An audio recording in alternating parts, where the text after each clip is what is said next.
everybody, welcome back to Scatter's Homestead. I am Candy and we're gonna have some tea together while I share a little bit about our spring.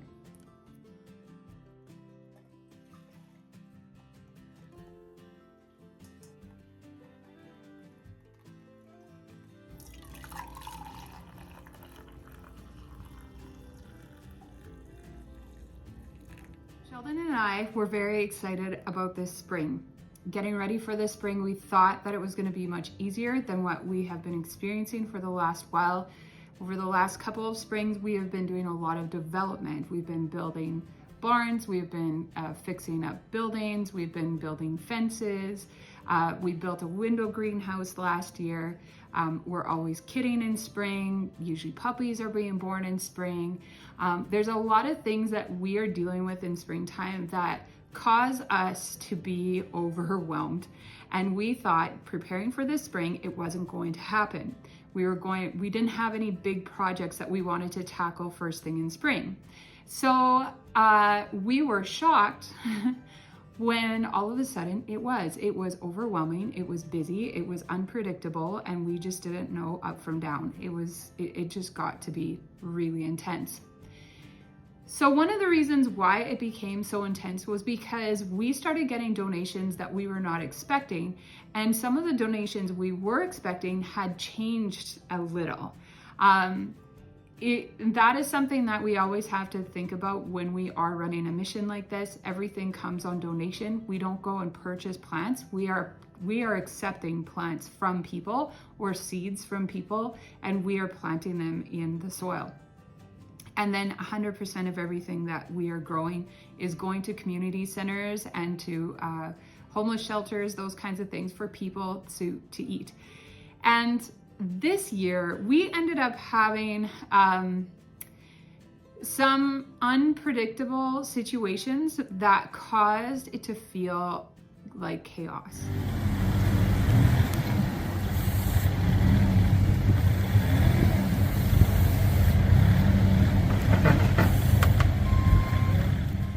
It is an exciting day. Tomorrow we are planting the garden, and right now we are receiving a bunch of donations. So one of the donations that is on its way down the driveway right now, you see me looking out, we had a company hear of our story. I actually shared my testimony in my local church. We have a video testimony which you can go find on YouTube. I can put a link in here. But I shared my testimony of getting sick and feeling the calling to create a garden for people who are in need, because I know what it feels like, the fear of losing your job. You don't choose it. You don't choose it at all. And all of a sudden you can't feed yourself. So we've been growing food here for people that they get fresh, healthy vegetables in their hampers. And so we are on year 3 right now. And today we got the call. We were told that we were being given peat moss, and we desperately need peat moss because we just started this new garden last year and it just needs extra. So they saw our story, heard our story, wanted to donate, and they have donated 20,000 pounds of peat moss. That is very, very hard for me to comprehend. This is another large business that has decided to get involved with us and just bless the community, and I couldn't be happier. So I'm gonna show you. They're coming down the driveway. First load of peat.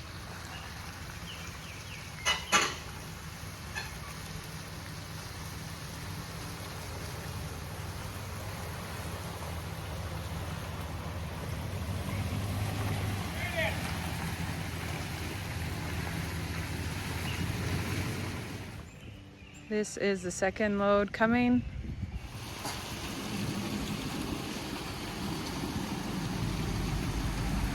I'm gonna be able to see it in there.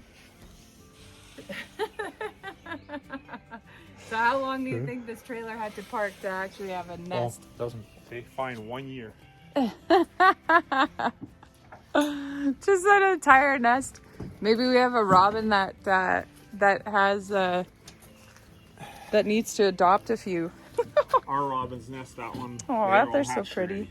Are they? Yeah. So you might have noticed none of those trucks were ours. None of those trailers were ours. The people were not us. It was me and 2 other men. These 2 men, one you would recognize already, Tim, he helps amend the soil and he's helping us really take great care of the garden. But the other gentleman with the vehicle, with the trailer, it's a combination of quite a few people. They donated, these businesses, they donated trailers. You saw that there was 2 gooseneck trailers there. Those were both donated by 2 separate people. The one driver, he was, somebody I actually didn't know at all. I got to meet him that day, owns a local company here and has the machinery. So he dropped off a skid steer. He dropped off the trailer with the peat moss, and he drove with his own fuel and with his own vehicle, taking the wear and tear, and he got all the peat moss to this property. And I just find that so incredible. It's like, I don't even know who you guys are, and you just come and you believe in this, and we just work together as a community. And it just makes me so emotional because this isn't me, and I've said this before, that like one of the first things that just impressed on my heart when I said yes to this was that this was going to be much larger than me. It wasn't something that I was going to be able to do on my own. It was something that we were going to do together with the community, growing food for the community. Oh, dang it, jerk. Got that on camera too. So, we are slowly making our way through the garden, putting all the peat on there. We had one oops where the skid steer sank all the way through, bottomed out, and but other than that, it's pretty smooth. 2 pallets are emptied, 3 more to go. 150 bags of peat moss.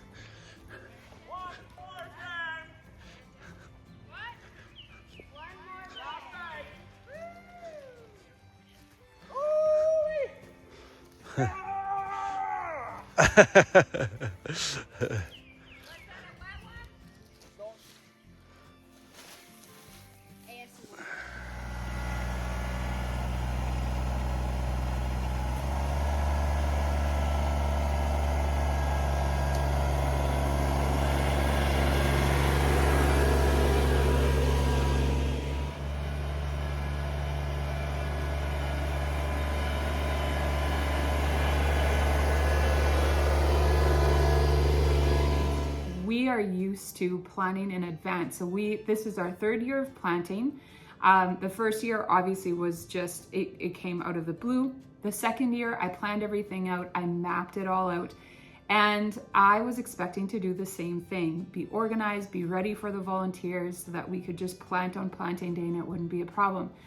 But there was a germination issue in the greenhouse that usually brings us plants, and they didn't know what they were going to be able to bring us. So last year we had a very good idea of how many pepper plants, tomato plants, all that. We knew how much we were getting, and so I could map it out. This year we didn't know what we were getting, so there's no mapping. And then the peat moss came in the night before the planting day, so I couldn't do any row marking. I couldn't prep the garden at all. So we were receiving the peat moss and we were preparing to get out to the greenhouse to go pick up all the plants all at the same time. It was so hectic. I was not feeling well. I was constantly going in and out of seizures. It was just chaos. But planting day eventually did come. Okay, you guys, here we are. It is planting day. We are on the off-site location right now. We are congested, but that's because we're still working in the peat moss at home, and we're gonna be heading over there. So we're just giving Tim a little bit of time to actually get the work done. He's at home tilling. But here we have just this massive group. There's like 6 or 7 homeschool moms with all their kids here, and then we have some other friends and stuff. It's awesome. And on planting day, we had double the amount of volunteers as what we had last year. And we weren't ready for them, but they were here. So we headed off to the secondary location that we have out in a local community, and we went and planted that garden full of potatoes. Then some of us rushed back here so that we could just be kind of ahead of the rest of the crew. And when Tim was finished amending the soil with the peat moss, we got in there and we started planting.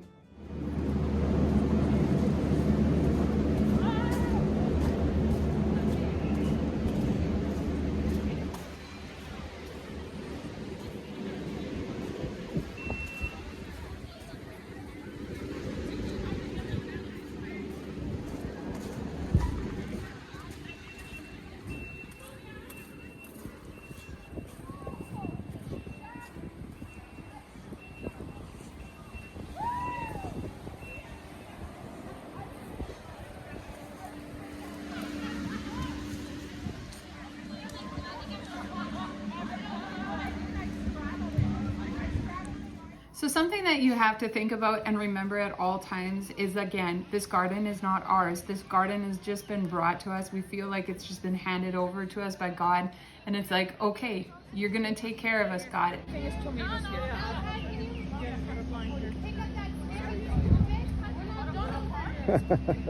Just organized chaos. I love it. So when I talked about the germination issue, yeah, they brought us less plants than what we're used to. But there was this one couple who heard about our story. They brought us like 50 pounds of potato seed. That takes up a lot of space.